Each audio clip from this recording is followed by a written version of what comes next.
Excellent. Hello, everyone. Welcome to today's session, Financial Survival for Entrepreneurs. I'm going to give everyone 30 seconds to a minute to arrive, settle in, and get ready to enjoy this interactive session with our speaker today. Before we begin, I'm going to start with a land acknowledgement. Business Link acknowledges and respects that we are on the traditional land, meeting grounds, territories, gathering places, and traveling routes of Treaty 4, 6, 7, 8, and 10, and the home to many First Nation, Métis, and Inuit people. In the spirit of reconciliation, we acknowledge the lands of those who have come before us, reside here now, and in the future. So I'm just going to remind everyone, some of you may have attended our sessions before, and some of you may not have. We do not hand out the slides for the presentation. So you don't get to see the slides at the end of the presentation. However, this is being recorded and we post these to our YouTube channel. So you can watch it over and over and over again anytime you like by heading on over to the Business Link YouTube channel. This will be posted in about 48 hours. And you can see this session and all the others we're doing for everything and anything we do through our YouTube channel. So head on over there for sure. If you look at the bottom of your screen, you're going to see chat and you're going to see Q&A. Chat, go ahead, open it up, say hello in chat, introduce yourself, talk about your business, whatever you want to do there. That's fabulous. We love to hear about what you're doing and what stage of business you're at and all of those lovely things. The Q&A, that's for questions. So throughout this session, you're going to shortly see some handouts come into the chat link. So I'll be putting a link into chat with the handouts for today's session for a couple of exercises that are going to occur. And you can download those and go along with the exercises today. And you can also use Q&A to ask questions throughout because I will be pausing and I'll be asking your questions or we'll be typing answers for you as well. Today's session, Financial Survival for Entrepreneurs, is being presented by Anshuman Tyagi, who's currently serving as an enterprise architect with the federal government. Previously, he's co-owned an IT consulting company catering to clients in both the federal government and the government of Alberta. His academic background includes earning a Master of Science in Computing Science from the University of Alberta in 1993, and then he relocated to Ottawa to pursue his career.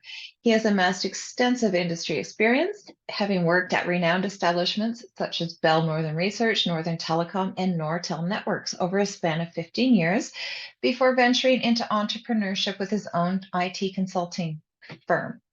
Beyond his professional endeavors, and also just letting you know that this is presented by CPA Canada, so he's also a CPA.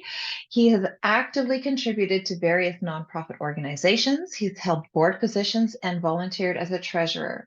He brings diverse skill set to the table, holding a certification also as a professional engineer, project management professional, and chartered professional accountant. Oh my gosh, design and build all of your financial architecture for you. He is multifaceted in his expertise and committed to excellence in his field. And he's delightful to speak with as well. So welcome, Anshuman. It was lovely to talk with you a few weeks ago, and I'm so glad you're here today. Feel free to take it away, and I'll put the handouts in chat for you. Okay, good morning, everyone. My name is Anshuman Tyagi, as Linda mentioned. I'm a CPA. It is a pleasure for me to be here today and talk to you about this. You have a small business, you're thinking about it, how it can make it a bigger enterprise, a smaller or medium-sized enterprise. So we'll be here for an hour or so. And I'll go through the slides. If you have questions in between, you can ask those questions and I'll try to answer them. Just because of some lack of time towards the end, I will have only 5 minutes for question and answers. So, but do ask in between as you get those questions, put them in the chat. Also, I have to mention this. This is a session presented by Chartered Professional Accountants of Canada, CPA Canada. CPA stands for Chartered Professional Accountant. Accountants work with numbers to help keep business honest and successful. CPA Canada is one of the largest accounting organizations in the world, representing more than 217,000 CPAs across the country. Canadian CPAs are recognized and respected across the globe for their knowledge and integrity. Some CPAs work in accounting firms, while others work in industries such as entertainment, sports, technology, nonprofit, and many more. Depending on their specific job, CPAs can be responsible for making sure a business financials add up, managing budgets, and developing plans and policies that help grow the business. So now we move to the next slide, and which is the, yeah, I will just click there. So the topics we'll be covering here are the introduction, and then we'll be going to the key numbers to understand and monitor for your business. Then we go to statement of cash flows. Then we'll do some math, basically the ratios. The ratios are very critical because it normalizes the stuff. You're not dealing with raw numbers, but able to do comparison between your numbers with your competitors or your numbers from with the previous year. So that's there. Then we will have an exercise associated with that math stuff. And then followed by, we'll have a group session. It's basically a case study where we are talking about a business, Scarves of the North, and look at their numbers and determine how the business is doing, how the business has been doing for the last few years, and find out why, just from the numbers, why it may be the reason. So it's an interesting case study. Basically, may not be a real thing, but you will learn from it so that you can apply it to your businesses also. And then we'll have two other topics: effective tax strategies, which are basically how you balance wages, dividends, and all between your within your company. And though this topic is there, we may not be covering in details because it's very specific. So you should be talking to your financial accountant for those things. Similarly, the other topic is managing growth and expansion. Is that when you want to expand your business, how can it be done? For any growth, you need more money. More money also. So we'll talk about the financing also, how you can get how the financing is possible, what are the different ways of getting financing. And then we will we'll provide you a list of tools which will be helpful for you to go to and learn from it and see how it applies to you. And closing question and answers, but I do encourage, if you have questions during this presentation, go ahead and we'll take it in between and talk and try to answer your questions. So now moving to our next introduction. Basically, as it says here, Industry Canada has a definition of what a small business is.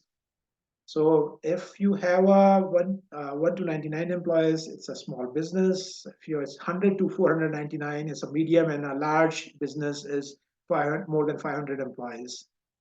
And based on Stats Canada, I believe that they have a survey, or they have provided the information that in Canada there are more than 2.4 million businesses, and of those 2.4, more than half, like 1.3 million, are really businesses which don't have any employees. So they are just sole ventures, like individuals have opened their businesses and they are the own person working there. So majority, 1.3 million of them, and 611,000 of those are 1 to 4 employees. 470,000 are 5 to 99 employees, and 21,000 between 100 to 499. And then if you go beyond, like 3,000, only 3,000 companies are there, or businesses are there, which will have more than 500 employees. So it's like everybody are small. Like you start with a small one, and then as it grows, you can go to a big one. But it's the first step. You start by yourself, and then as you need help, you add more people as needed. So this is the landscape of businesses in Canada. So moving to the next slide, here it's basically what is important to monitor. Like the numbers are very important to understand and monitor for you to keep your business on track. And the main thing here is that for having the to understand those numbers and to monitor them, it is so important to have a very good and accurate monthly bookkeeping, that you have your numbers straight. And it's just not small companies, very large companies have gone bankrupt because they didn't keep the number properly, and didn't report to the authorities those numbers properly. And when that happens, you, it's like it's the resources are diverted on making sure the statements are correct and all, and you are not focused on your business. So that's a extreme case, large companies and having those problems. But as a small company, make sure that your numbers are kept properly. And because those numbers help you to know where your business stands and how it is progressing. Like, you can compare your numbers from the prior period so that you know, have, are we making improvements? Are we is our gross margin increasing or decreasing? Those things. Also, you can compare it your numbers with your budgeted numbers. So what did you budget for for this year, and how well are you doing with it, with those things? Anshuman, what we always tell our clients here at BusinessLink is what you really are using your bookkeepers for and your financial statements for is to have a dashboard in front of you that measures the health of your business.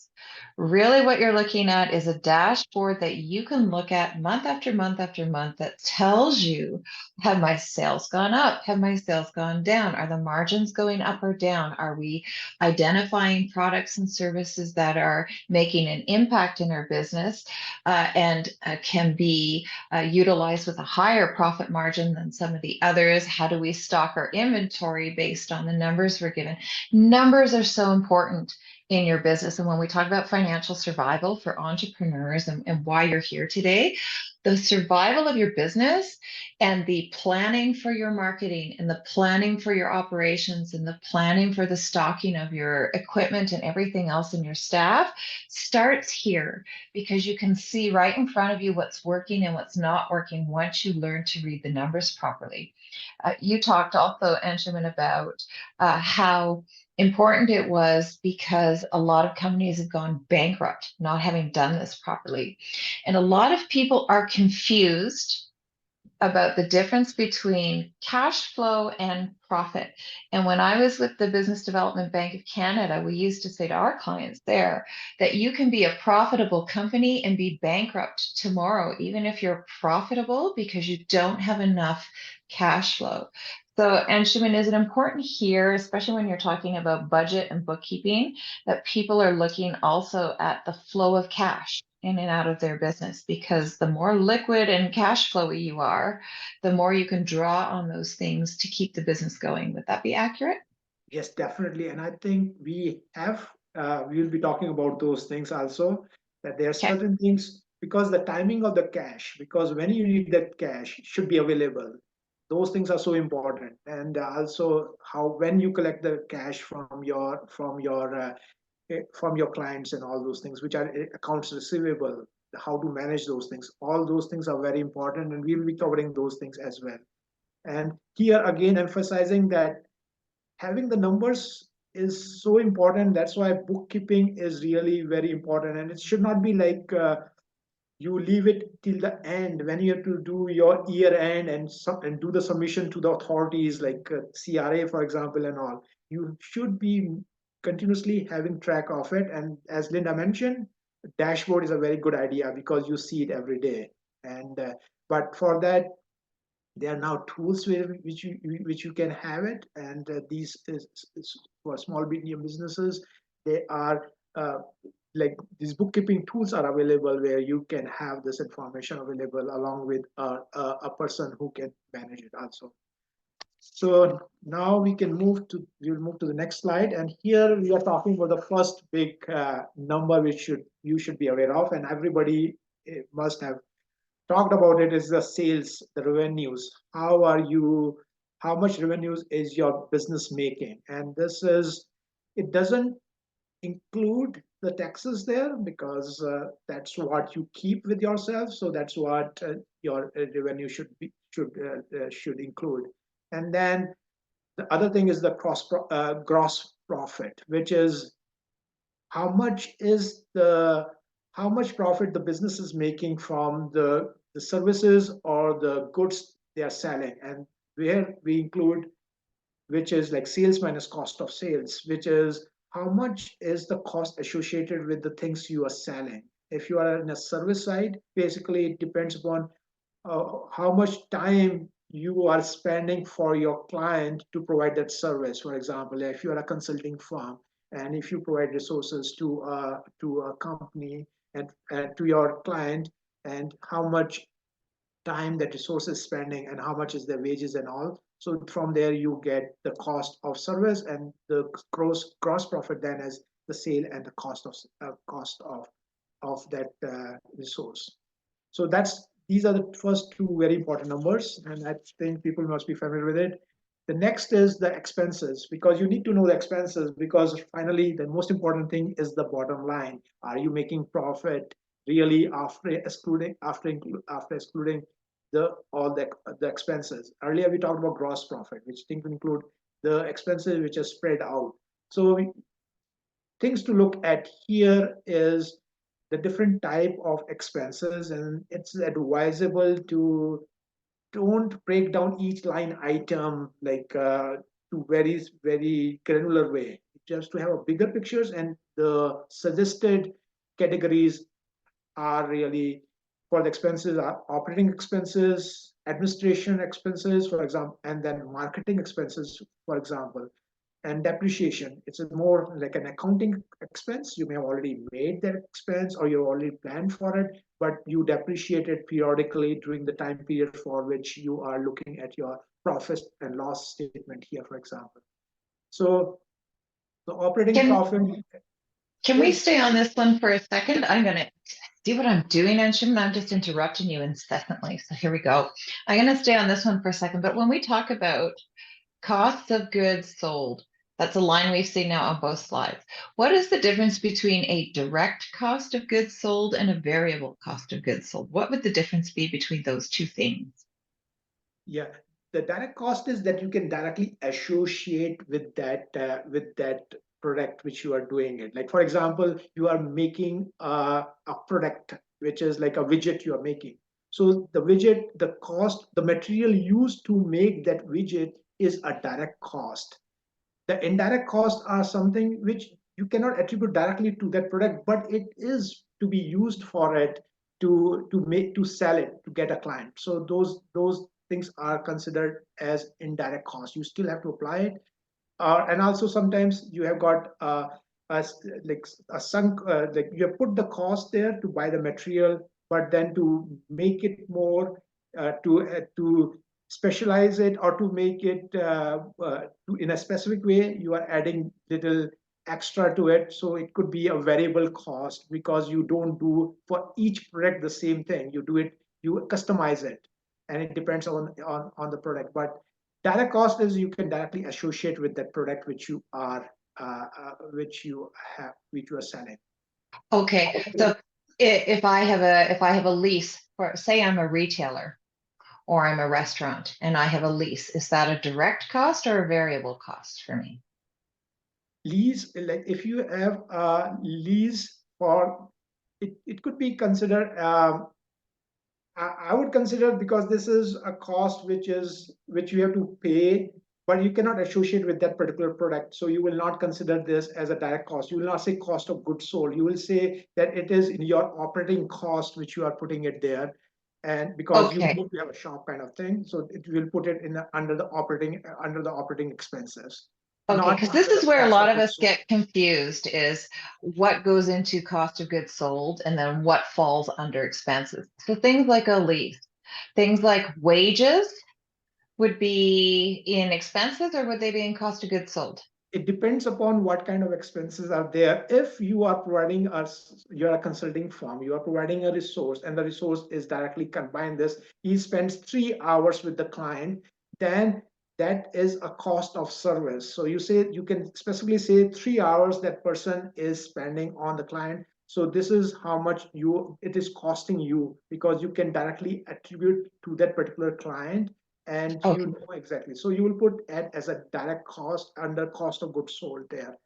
But Okay. that person may be doing something else also, which is not directly billed to the client. That could come under that person may be doing some administrative work also. For example, maybe providing uh, providing other stuff also. So that will come under expenses. But wages can fall depending upon your what business you are in, as a cost of goods sold. We call it cost of goods sold because that's an old name we have been using. But now we are moving to more knowledge based businesses, where it is the time of a resource, but we are calling them as cost of service. Okay. So historically speaking, a lot of what we talk about here comes from the old days of manufacturing and selling actual products. So a lot of the things that you see in these line items, like cost of goods sold, would have really been applied to, oh, you own the manufacturing company and you had an assembly line and you did all of that. In today's environment, the cost of goods sold is the time and service time you're spending on things, and maybe any direct costs associated with delivering that product or service. And your expenses, the stuff that you have to pay month after month after month, the stuff that's ongoing, no matter how much stuff you're selling, is the expenses portion of what you're doing. So whether you're selling one widget or 10, or whether you've got 3 clients or 4 clients, you still have to pay that lease.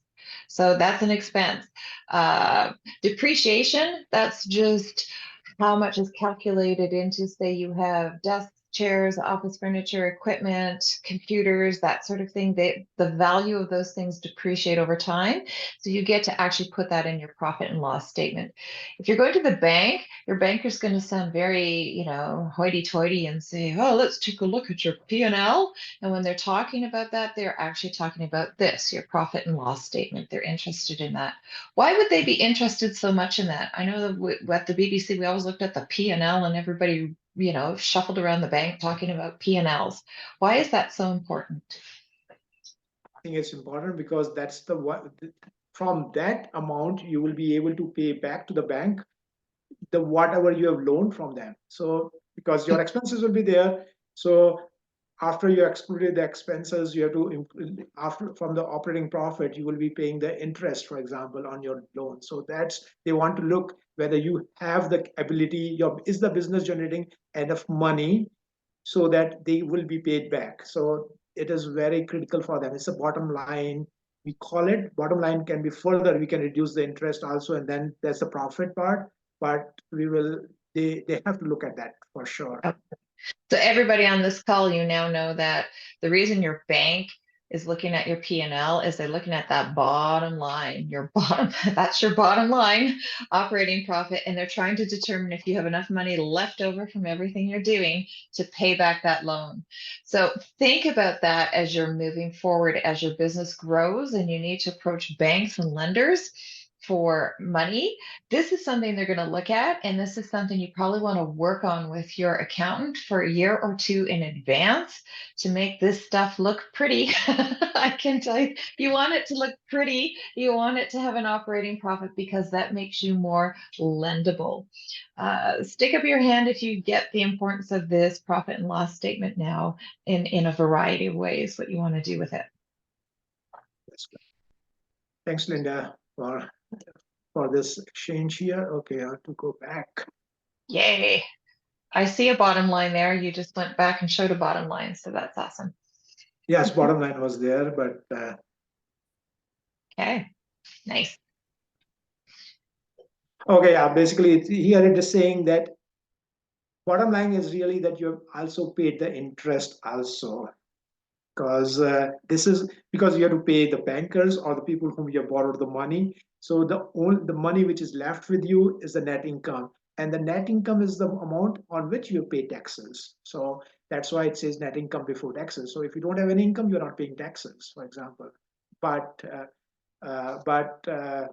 interest still have to be paid. So that's what it shows here. Okay. Okay, now moving on to the statement of cash flows. Okay, I think I missed one slide. Okay.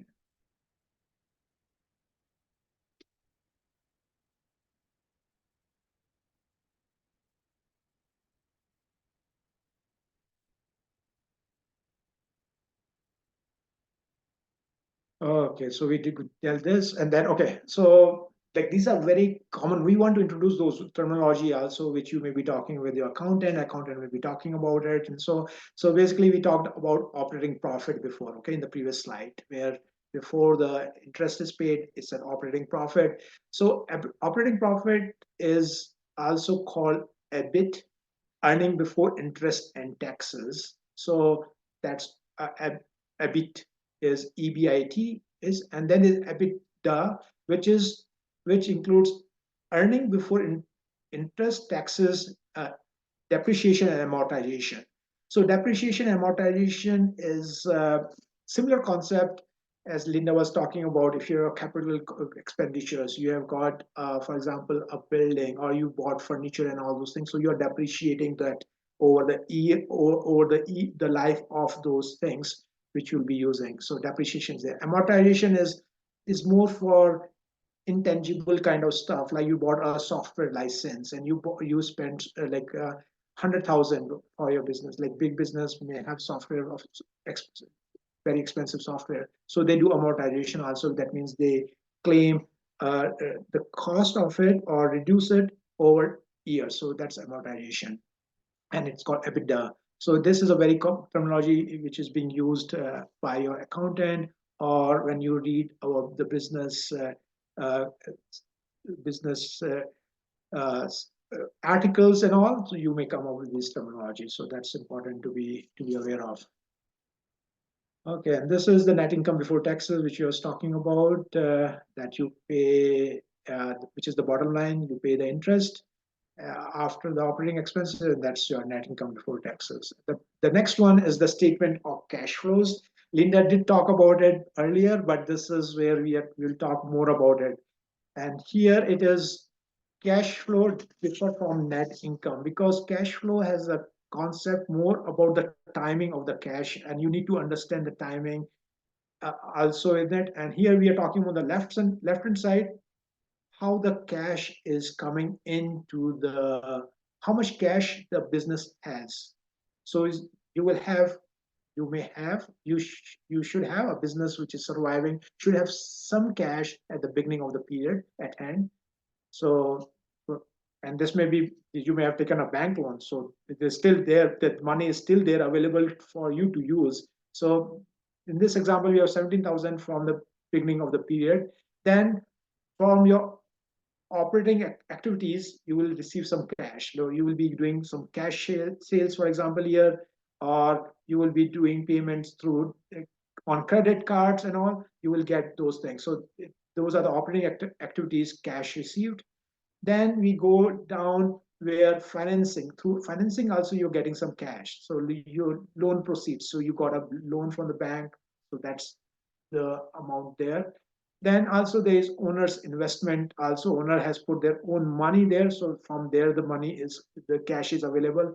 So on the left hand side, we sum it up and we say the total cash received is 135 during that time period which we are looking at. And then the second right hand side, we are talking about how much cash is being paid. That means how much cash is going out from the business, which may include buying new inventory, and for the operating expenses, for example, on the top for operating activity, and then on the right bottom half, the financing and asset activities. That means you have to make loan payment, you have to pay back the loan. It may be dividend also. Here it is zero, but as a business owner, you are paying dividends, or you are bought new assets. So your cash is going out there. So you sum it up, how much cash is paid out. In this example, 127,000 cash goes out. So cash received, cash paid out, the difference is 8,000. So the total cash remaining at hand at the end of the period is 17,000 from the beginning plus 8,000, so 25,000. So it is important. This cash flow statement is talking about the cash cash thing here. And you should know that really you need to have cash available to expand your business and to run it. So focusing on the cash, as they say cash is king, or it used, that's a very common statement before. So it is really true when you are own your own business, because for you to grow, cash will be needed to expand your business. On that note, lots of people who own their own businesses, I'll just be blunt, I do that in my business. I take all the cash out because I need to live. So what is it called when you leave the cash in your business? What is that? Retained earnings? Retained earnings, yeah. Retained earnings. So when you're leaving money in your business and not taking it all out for yourself, it's called retained earnings. And that too is an important line, especially when you want to sell the business. So if you want your business to be worth something when you're selling your business further on down the road, that's one of the line items that they look at when they're assessing how valuable your business is. So you can sit in a room full of people and say how wonderful the business was and how it supported you all your life and what a great business it was. But if there's no actual retained earnings in the business, they don't care. So let's be aware that as you're going through the process of your business from day one to maybe year 20, you want to be looking at that line item throughout the lifetime of your business as well, because that's another one they like to look at banks. That's another one they like to look at for lending. That's another one they like to look at for selling your business. So it's important that you're showing at some point in time that you're leaving some money in as retained earnings and that you have enough cash to cover your stuff. So we talked about profit and loss. That's the one financial statement that shows certain things. And the statement of cash flow, I love this one. This is my favorite in my business. It's like, show me the money, show me the money. And it's so important because I have months in my business where I have much more volume of sales and much more volume of things. And I have to use those months to plan for the months when I know I don't have as much volume and we need to keep the doors open. So a lot of restaurant businesses are like that. When I worked in the restaurant business, we would, one of the businesses I worked in Toronto at the time, our busiest season was May through to the end of October, and the entire year's worth of cash flow was pretty much obtained in those 4 or 5 months of the year. And we survived the rest of the year on what we kept in the business for cash because it was a much slower time of year. No one was buying ice cream in January at the same level they were in July. And people are broke after Christmas. So you knew that January was a slow month. And that's what your cash flows can do for you. Make sure that you're projecting and planning there. Yeah, you should I'm have the taking over, cash in hand. Anshuman. Yeah, I'm sorry. you should have the cash in hand. Because you should know when your expenses are. That means you should know the right hand side, cash paid. What is the timing of the cash being paid, and when are you receiving the cash? And you should, and not every time period they will be balancing out. It's not necessary that cash received will always be greater than received will always be greater than cash paid for each and every month. But your goal is to have it greater. But in certain cases, to expand, to do the business, you still want to have cash in hand so that you survive those lean periods also. So that's what is important. And the restaurant business, which could be seasonal, as you have to be more careful because of the seasonality of your business also. Okay, then other things, statement of financial position. Basically, this is the one where we talk about, it used to be called earlier balance sheet and all. And in the balance sheet, we used to have a retained earnings section also there. So here we are talking about two main important things here with this, which you get from the financial position. It's talking about accounts receivable aging, which basically means that how long do you get paid by your customers? How long are they taking you to pay you those things which you sold on credit? So and this is a very important factor because it helps you in the cash flows, because you want to make sure that you have your cash coming in.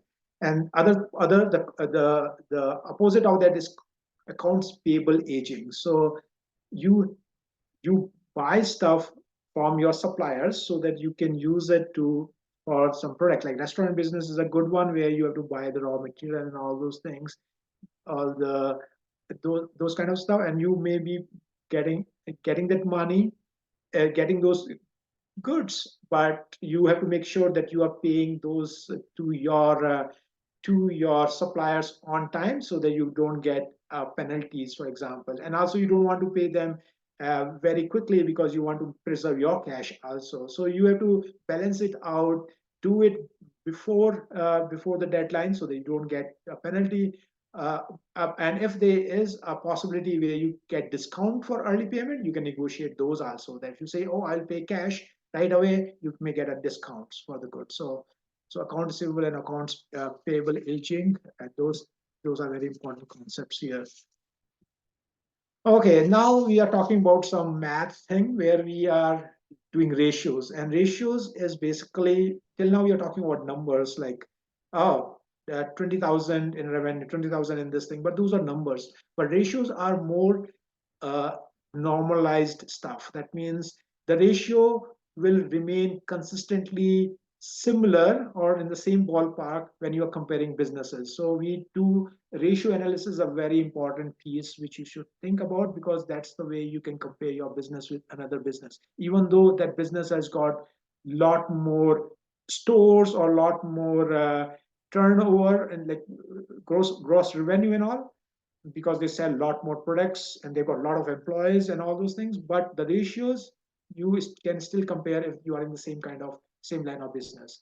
So gross profit margin, one of the first one we will talk, there are like 5 or 6 we'll be talking about. So gross profit margin is the gross profit which we talked about before, how we did get it, which is the revenue minus cost of goods sold, cost of services.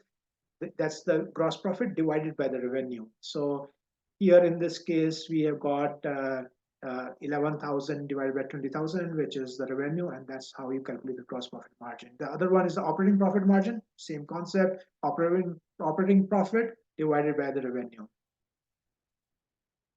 Then other one is the current ratio, and this is a very important piece, and I think banks, they look at it also, but they look at another ratio which is important for them to look at. Here, basically, what they are trying to find out is whether their asset for you to pay, and we call current asset. This means current assets are assets which are more liquid. That means short-term investment, for example, are current asset to pay your current liabilities, and current liabilities may be short-term loans which are due within a year, current liabilities. So you say current ratio is current asset where current liabilities, and it should always be greater than 1 for a successful business, for a healthy business, because you means that you are able to pay for your short-term obligation if the ratio is higher than 1.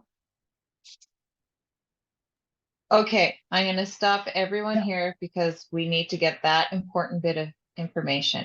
So your current ratio equals the total current assets divided by the total current liabilities, and the number at the very end, the one that says 1.7.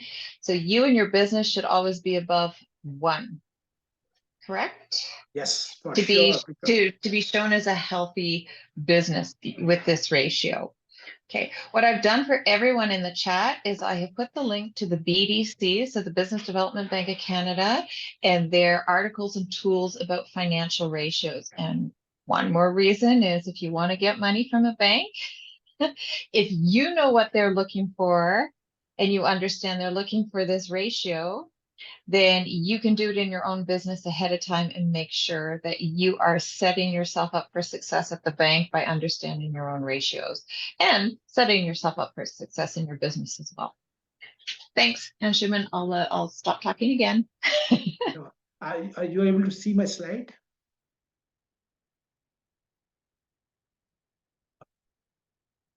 Are you able to see my slide now?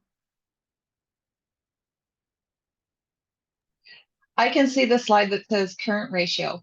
Okay. So it's on my screen, which I'm having difficulty right now. Let me see.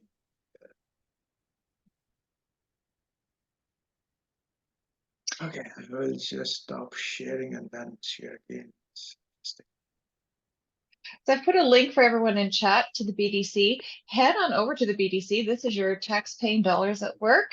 This is the Business Development Bank of Canada. They have amazing articles and tools, and they're really, really good at the financial stuff because that's what they do. It's definitely a site to bookmark. So what we're doing today while we're waiting for Anshuman, here you go. I see your screen, Yeah, Anshuman. Here we that's go. okay. What we're doing today is getting the language of finance down and getting to the nuts and bolts of what a bank might look for, what your accountant is looking for, what you should be looking for in your business to see the good health of your business. So these are the diagnostic tools of your business showing the health of your business, and you can start to make some progressive forward thinking business decisions. So even though the topic is financial survival, what really is important here is thriving financially. Like, you want to get past survival and you want to get into thriving. And these are the tools in your toolbox for the financial processes in your business that will allow you to do that. Um,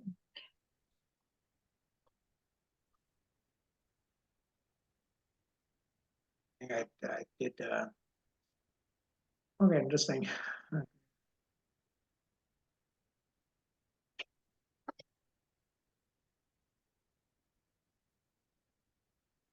Okay, we went through this slide, we went through this one, current ratio, and now there you we went to go. this. Yep. Okay, so now we go into a quick ratio. Basically, quick ratio is the one really now the banks are looking at more important. Why they call it quick ratio? Because it depends on the business really. Some businesses have a lot of inventory associated with their work, with their with the what the business they are doing. So what they do it from the current assets. Sometimes like in our balance sheet, in our financial statements, we call current inventory and prepaid. So for which we have already made the payments, it's considered as a current asset.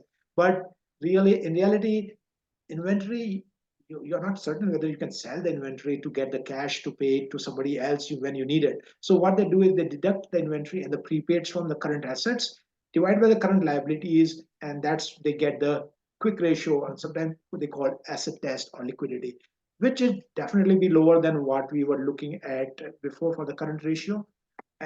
But it is something which banks will look at when they are looking at whether to give you a loan, for example, if you are going to the bank to ask for a loan. We'll move quickly now to the next slide. So this is account receivable turnover. Here it talks about, I think we talked about account receivable before. Here it is saying how quickly you are able to get the money for the products which you have sold to your clients. And in this case, what you do is to do the turnovers, basically say within a year, for example, how much is the account receivable turnover. So it means that how many times you are able to collect your net credit sales in a year. Here you had credit sales of a year in 200,000 and your average account receivable is 20,000. So it means that the turnover is 10. And if you want to find out the period corresponding to the 10 turnovers will be the number of days in a year. This is 365 by 10. So on an average, it takes you to get the money from your clients, which is 336 and a half days it takes. And your goal should be that it should be as close as possible to zero, for example, that we are making cash sales if possible. But sometimes to make more sales, you have to do sell on credit. So the goal is to get this number age as low as possible and the turnover as high as possible for us for business to thrive. So some of the ways we did that in my business, because we Yeah. recognized we needed to get cash in the door quicker in my business, was we made sure we had multitudes of ways to accept credit cards, electronic funds transfers, prepaid deposits, that we even designed the sale of some of our products and services to be quick cash intake so that because I'm in a business to business kind of business. A lot of the clients I started out with when I started my company were people who waited 30, 45 days, 60 days to pay me, but I had huge government bills to pay in under 30 days with cash I hadn't collected from my clients who were waiting 45, 60 days to pay. So we expanded a little bit around who our client base was. We started to target a few different types of clients, and we also started to do things like taking deposits up front and doing that sort of thing. So that was the one big thing we learned with ratios like this, the accounts receivable turnover, was the quicker we could design the business to get that turnover of cash in, the better it was for us. So that's another reason you want to look at this dashboard. Yes. And and that's why you see people have got discounts when you're buying on cash also, which means that the money comes immediately in their account. So some by cash I mean that the money is coming to your account immediately, not on terms where it says, oh, you can pay in 30 days, net 30 days or so. So that's another thing because you wanted the cash in hand quickly. The next one is another ratio which you want to look at is the debt to equity ratio. And basically it means that how well the owner's equity is being leveraged. And you need debt really to expand your business, because to grow debt is a must, and many like very big businesses have debt really, which is not bad. But the main thing is that you should have cash, or you should have money available to satisfy your obligations. So even you have got that, it will help you grow your business. And that's why the leveraging part is very important. And how to know that is how much is the total liability you have on an owner's equity. So here it says it's 0.6 leverage. That means you are able to get debt because owner's equity is there 100,000, for example. So it's sometimes that is necessary to fund your business, but the business should be generating enough money so that you can pay service your debts. And which means that you're not paying back the debt, but you are paying the interest, or you're paying partial amount of your debt over the time you have the debt for. So this is also, that should not be considered bad for your business, but the planning for it, how you are paying for it, because you may need initial debt to grow your business, which will basically increase your revenue. And then once the revenue is there, you are able to pay down your debt, but your business are already grown because you are able to use the debt to grow your business. Okay, next one is okay. I think if people want to do it, there is a matching exercise, which basically gives the definition, match from A to B. So if people are willing to, we can go, but I think we don't have a lot of time, so I will just quickly go to the next one. I think they can. I think you posted it, Linda. They can get that matching game exercise, and they can do it by themselves later on. Absolutely. Really what we're doing today is talking about all of this terminology, what it means and how it applies. Uh, and we've done that actually without doing the exercise. We've basically talked about how is what we're learning today applying in the real world to your business. So we've learned today what a profit loss is, what a balance sheet is, what the cash flow statement is. Those are the three biggies in the business. We're understanding the importance of cash flow versus profit. We're understanding why ratios are important and what lenders are looking for in your business and what you need to be looking for in your business. How to think beyond.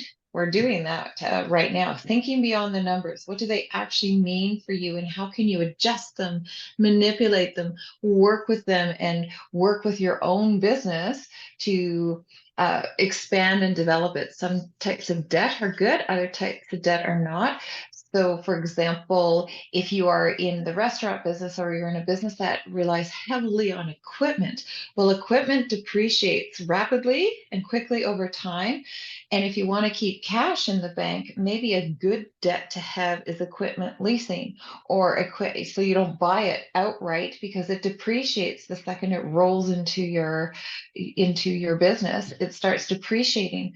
So you don't want to have used up all your cash for that and left yourself without cash for your inventory and your employees and everything else. So that would be a good debt to have, are the leases on your equipment that are depreciating anyway, and then you can get rid of them and replace them easily. That's an example of good debt. So those are things to think about as well. Yeah. And I think there's another one. This is Scarves of the North. It's a business of which you have the numbers, and I think this has also been posted there.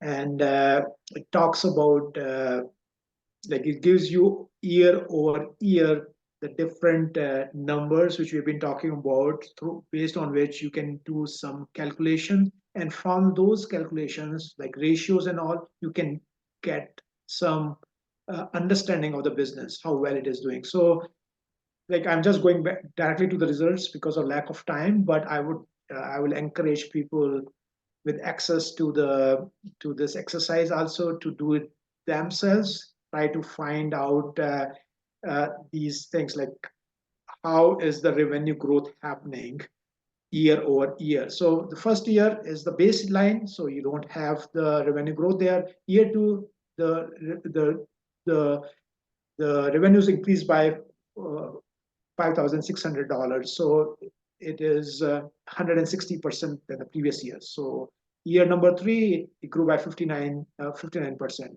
Year four, 35%. So you can see from here, oh, revenues are decreasing here. So the business is not doing well, or maybe you can say that business was just starting up, so there was a lot of revenue at the time, but now it's stabilizing. So maybe 35% gross profit, is it sufficient?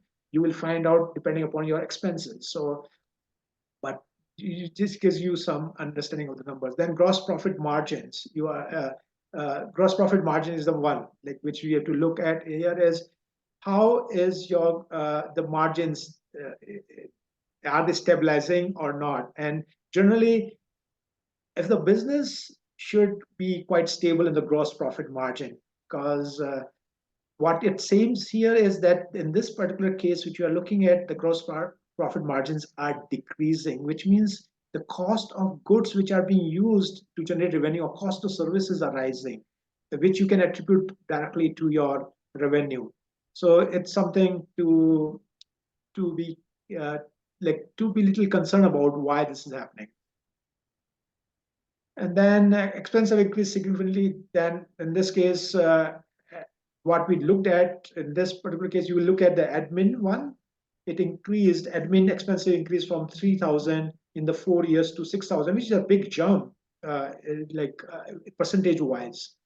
So you will see that, oh, are the expenses of the business increasing, and can the company do good with these with increased expenses? If revenue are not increasing as fast and the expenses are increasing, that means the revenue the business will have problem later on.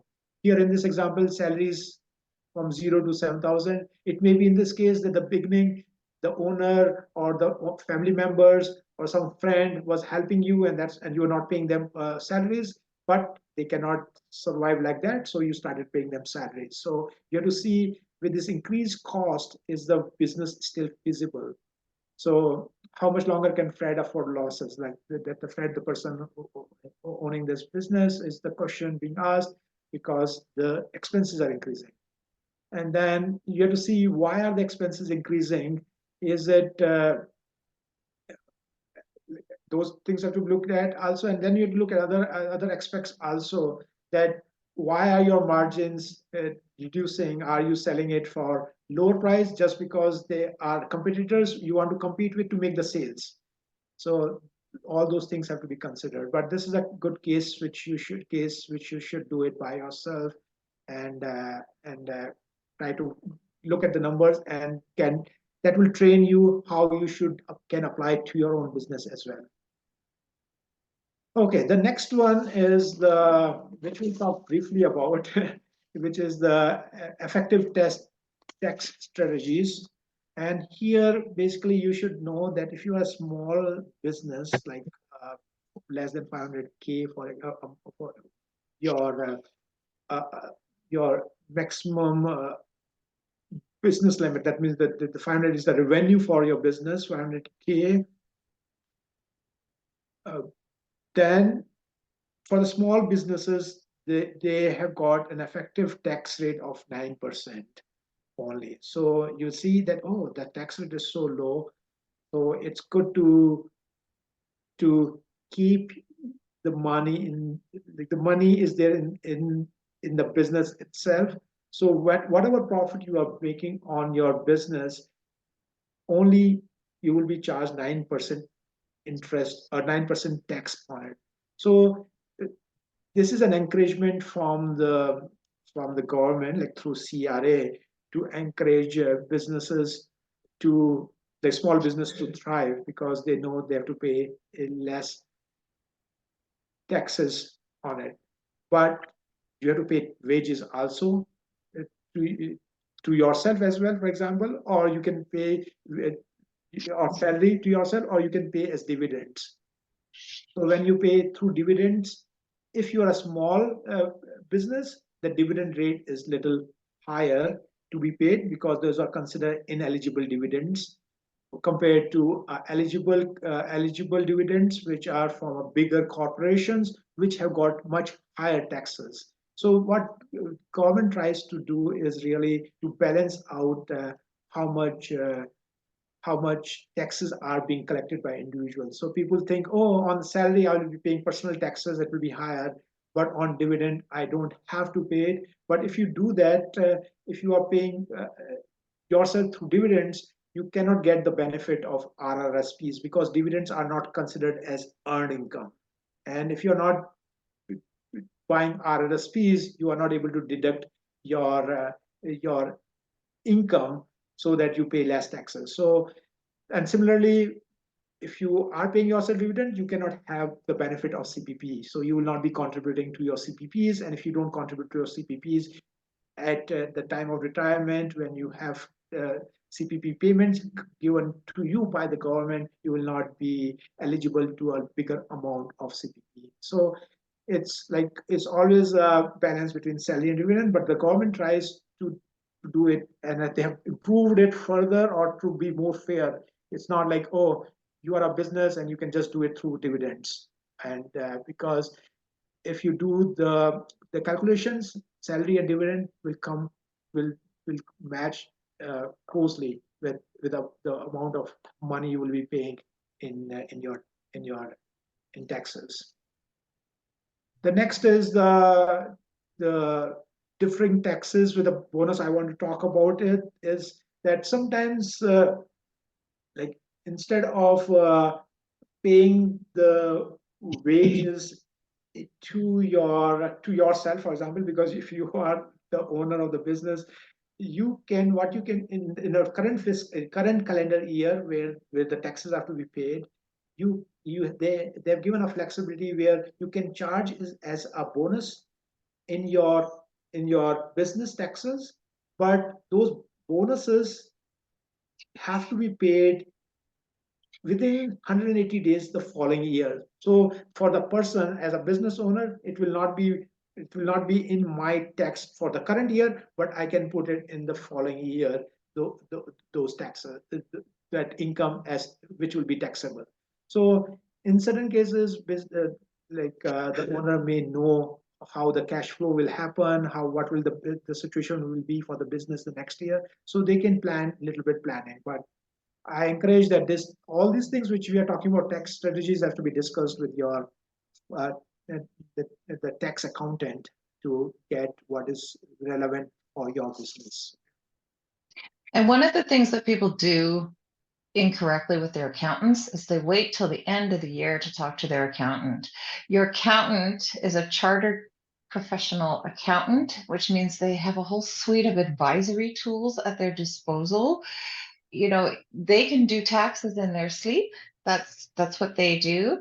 But the real role of the accountant in your business is to be the forward-thinking advisor that you use throughout the year to develop your strategies. The things that you say to them are, I need to grow in the next 2 years. What is the strategy we're going to put together with my financials, with my dashboard to look at?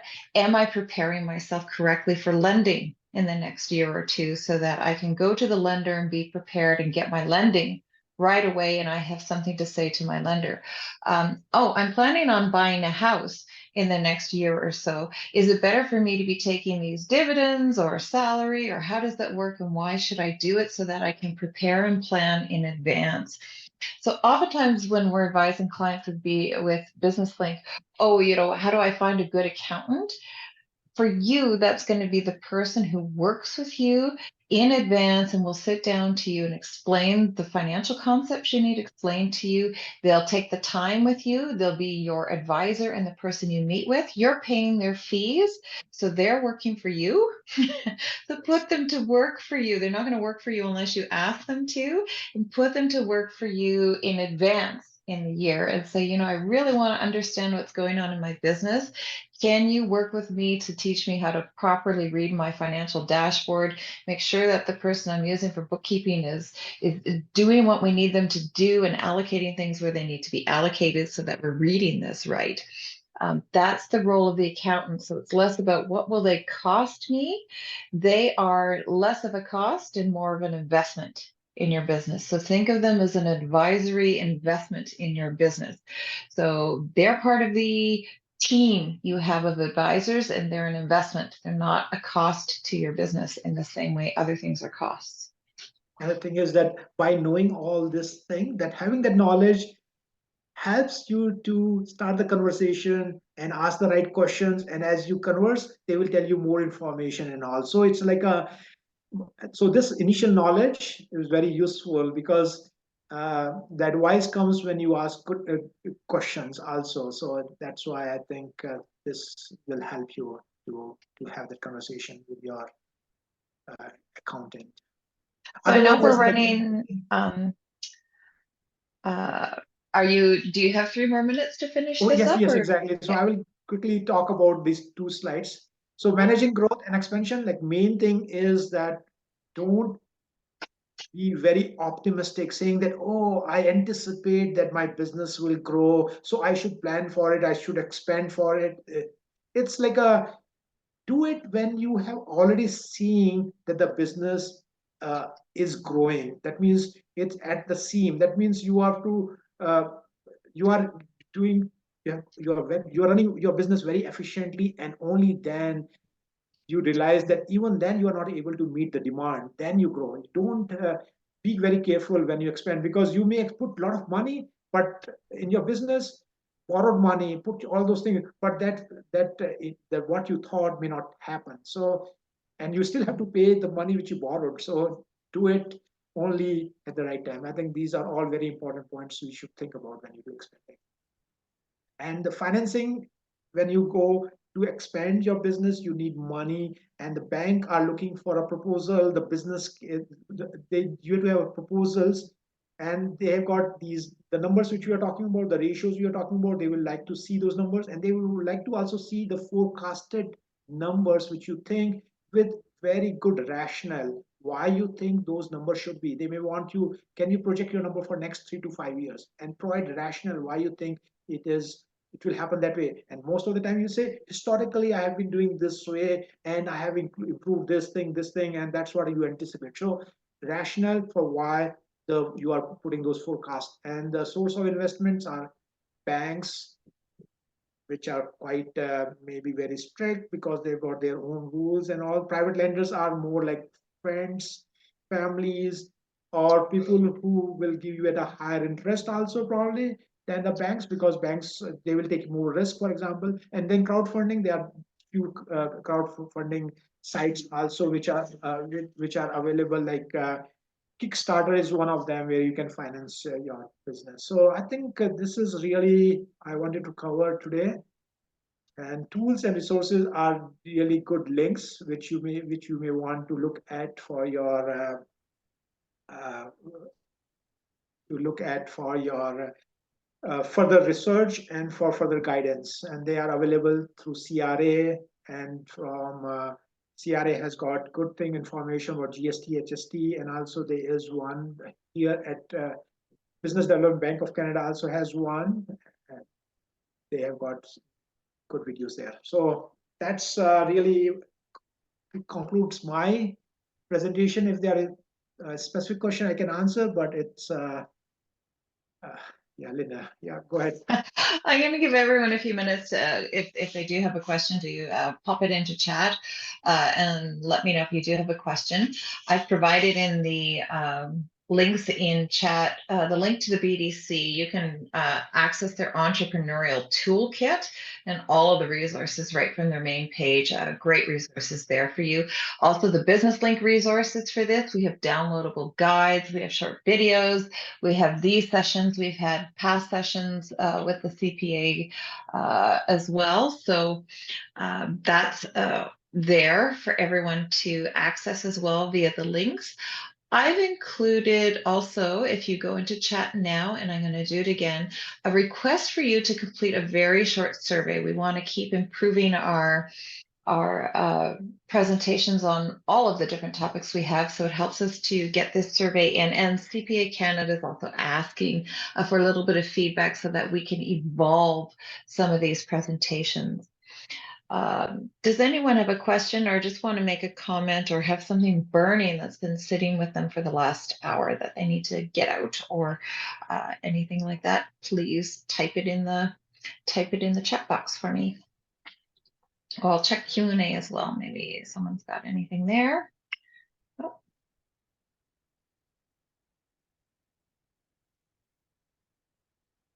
All right. Well, I think we've wrapped it up. Thank you so much for delivering today and putting up with me interrupting you throughout the whole presentation. Good. I think you were going good advice there, and I think that's important. Real life examples also. Good. Yeah. Okay. I'll talk to you later. Thank you very much. Take care. Thank you very much. And thanks, everyone. For Ashley in the background, feel free to stop the recording. And everyone, thank you for your time today.